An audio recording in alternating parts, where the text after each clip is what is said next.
왕실의 예술가입니다. 오늘은 여성이 살기 좋은 우리나라 제1편 여성폭력 방지 기본법에 대해 알아보겠습니다. 여성폭력 방지 기본법을 아시나요? 이거는 이제 더불어민주당 정춘숙 의원이 발의해서 지난 7일 국회 본회의를 통과한 법입니다. 이름에서도 알 수 있듯이 여성폭력에 관한 내용이죠. 이 법 제3조 1항에는 여성폭력이란 성별에 기반한 여성에 대한 폭력으로 신체적, 정신적 안녕과 안전할 수 있는 권리 등을 침해하는 행위라고 되어 있습니다. 그런데 여기서 여성에 대한 폭력을 주목해 볼 필요가 있습니다. 폭력이란 무엇인가? 여러 가지 형태가 있을 수 있죠. 원래 사전적인 의미의 폭력은 물리적 강제력을 통해 공격하는 것을 말하는 겁니다. 쉽게 말해서 여성이 물리적 약자이므로 특별히 여성에 대한 폭력을 법으로 정하여 관리하겠다 이건데, 만약 이거라면 충분히 동의할 수 있습니다. 그런데 위에서 말했듯이 이 법에서 규정한 폭력은 그런 것이 아닙니다.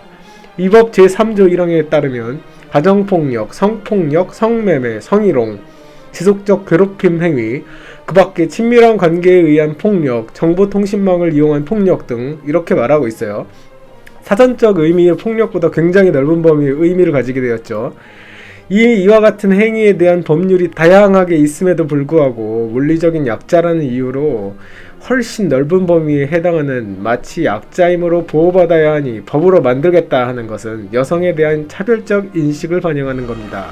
왜 법을 만들면서 이 힘없는 남자의 할아버지 뭐 이런 고려는 없고 오직 하나의 성별만 특정해서 법을 만드는지 모르겠어요.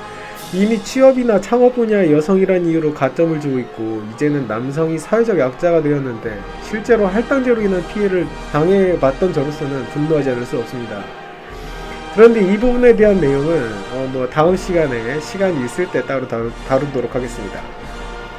지금까지 세대는 남성 우월주의 사회에서 여성을 배려하는 것이 당연시 되어 왔는지 모르겠지만은, 그런 사회 분위기 속에서 서서히 불합리한 법이 잠식해 들어오면은 우리 다음 세대는 이 법에 의해서 남성이 어떤 행위를 하던 여성 폭력에 연루시켜서 처벌하는 게 가능해질 겁니다. 유권 해석 여지에 달려있죠. 단적인 예로 이번에 서강대 국제인문학부 대책위원회에서 너 정도면 얼굴이 괜찮다라는 남학생의 발언을 언어 성폭력으로 규정한 것을 두고 징계 수위를 정정하기로 한 발 물러난 게 있습니다. 지금은 한 발 물러나지만 이런 사회 분위기 계속 진행되면은 나중에는 이걸 빼도 박도 못하게 돼요. 다 미쳐 돌아가고 있습니다. 아주 이제 서강대 남학생들은 누가 여러분한테 잘생겼다 못생겼다라거나 듬직하니 어쩌니 하면은 묵치 잘 해뒀다가 동일한 사유로 대책위에다가 제보를 하고 처분 결과가 같은지 어떤지 한번 확인을 해보세요. 하여튼 이렇게 심각성한 걸 알지 못하고 무관심하고 침묵했으므로 결국은 이 지경까지 오게 됐습니다. 인공지능의 발전을 경계하며 인류의 존망을 걱정했던 일론 머스크가 이제는 운명론자가 되어버린 것처럼 이제 우리도 이런 흐름을 막기에는 많이 늦은 것 같아 보입니다. 운명에 맡겨보는 수밖에요.